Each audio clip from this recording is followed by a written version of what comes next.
Welcome back to Vauxhall Stadium, Ipswich. As you know, in Superstox, the new tyre regulations this year have caused some controversy.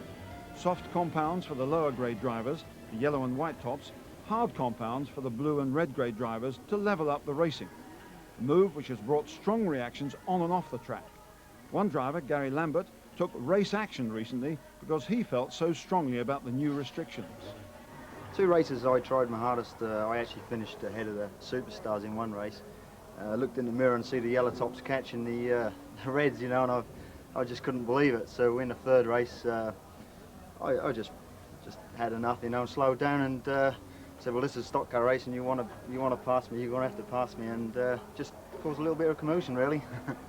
Gary Lambert from Lowestoft carrying the Bulldog paintwork and a similar attitude into this next race, where Jason Wright from Norwich, a yellow grade driver on the softer compounds, has been in excellent form recently. Another contender, number 612, Gary Sparks from Bury St Edmunds. He's the leader in the points total. Steve Gay from Camberley is another driver having a good season. Well, there's 2-litre Ford Pinto engines under these bonnets, and they're just about to leap into action as we go for 30 laps to find the National Superstox Avon Tyres champion of champions.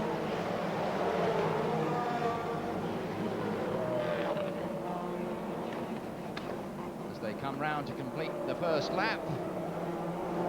We've still got our white top who's on the front of the grid, Eddie Freeman from Kings Lynn, who is in the lead as they all go pirouetting around. Here comes 255, red flag please.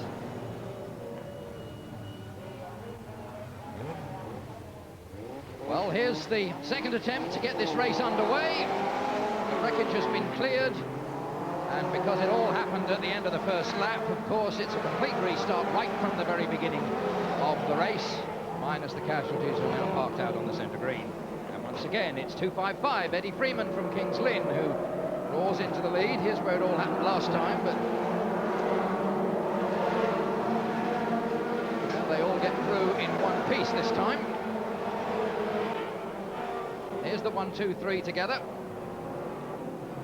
Jason goes beautifully through on the inside, the white top driver suffering immediately at the hands of the higher grade drivers. Whoops, back end goes out too much, and whether he was put up, and indeed the 255 car went in as well. So that's 410 and 255 both out, leaving 62 Jason Wright well clear on his own now. So we've now got 62 Jason Wright is the leader, 32 Steve Gay is in 2nd place, and the 09 car of Bill Smith from Northern Ireland is now 3rd, and those 3 are some way ahead of the Dutch car, number 30 of Toon Schut.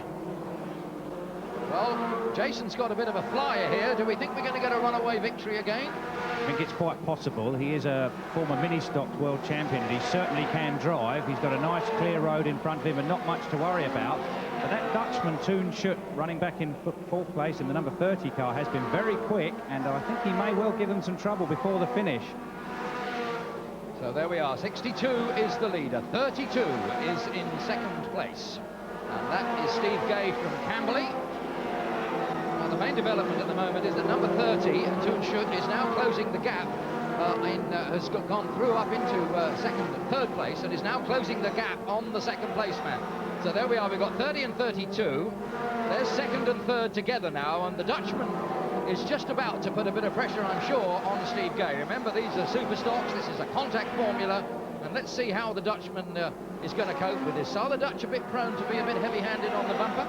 Not so much heavy-handed, but they're just not at the disadvantage in this class as they often are in the saloon car classes, because Superstock cars go the same way around the track the world over. And he has, in fact, just grabbed 2nd place, and he has a free hand now to chase after the leader. It's just really a question of whether he may run out of time or not to catch Jason Wright. In his favour, however, Wright is just beginning to run into some back-marking traffic. It may hold him up a little bit, Nigel. Right, 62 then is amongst a few back markers. Toon Schut in number 30 is now trying to get a bit of a move on to try and get up on terms with the leader.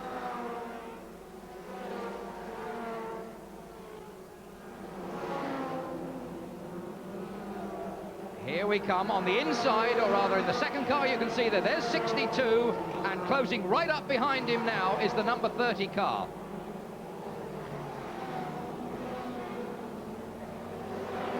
62 and 30 on the inside.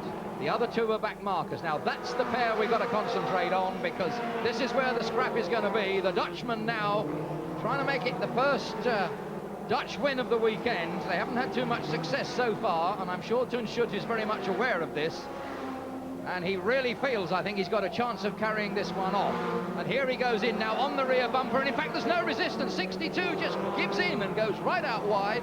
Perhaps it's a case his discretion is the better part of valour, maybe. I don't know if that went through his mind or whether he just simply made a mistake. Perhaps he looked at Toon in his mirror for too long and just simply made an error going into the corner. And here's how it happened. I was expecting the bumper to go in from 30 to 62, but 62 finishes up rather wide. The door is wide open, and the Dutchman just goes sailing through to take it up. So 30 is the leader. 3 more laps to go. The leader goes through.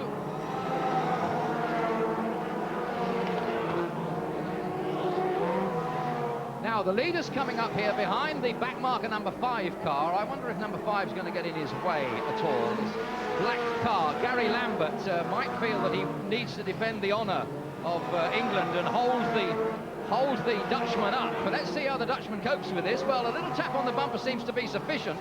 Are we going to get a little bit of right hand down as he goes past? Are we going to try and hook him out? No, the Dutchman is through. The Dutchman is through without too much bother inside the last lap. Now, can the number 5 car get on the bumper? He had a go at him there. He really had a go at him, but it wasn't enough to push him out, and the Dutchman is free and is still running into the final turn. The number 5 car can't catch him, and the Dutchman comes over the line. Number 30, Tunschut, is the winner. 62 comes home in second place, Jason Wright, and 32 is third, and that's Steve Gay. It was the most beautiful race of my life. When there was oil on the field, I wasn't slowing down on him. I was not coming closer. But when it dried up, I could make the gap closer. So. And just towards the end there, number 5, Gary Lambert, was looking to give you a little bit of a stick. I don't know if you could see what was happening there, but were you aware that he was trying to cause you some problems? Yes, the last 5 laps I saw he was slowing down, so I was not so fast. I think maybe I can, make it, but he was still slowing down, so I have to pass through. I saw him slowing down. Yeah, you did. Gary, handshakes and smiles all around there, but you were looking to put him off at the end there, weren't you? Not really. I think if I really tried, I could have really gone to cut the corner and had him out, but he's a good driver. Very, very good. And I don't know if the car's legal, but if it is, all credit to him. Yeah, really good. You mean because of the tyres, he had the problems? No, he's got the hard compound. I think it could be engine possibly, but you know, they seem to think they're legal. I hope they are, because he's a very, very good driver. No hard feelings then? No hard feelings at all. So smiles and handshakes all round as the title goes to Holland. Jason Wright of Norwich was second, Steve Gay of Camberley third, and Bill Smith, another Irishman, fourth.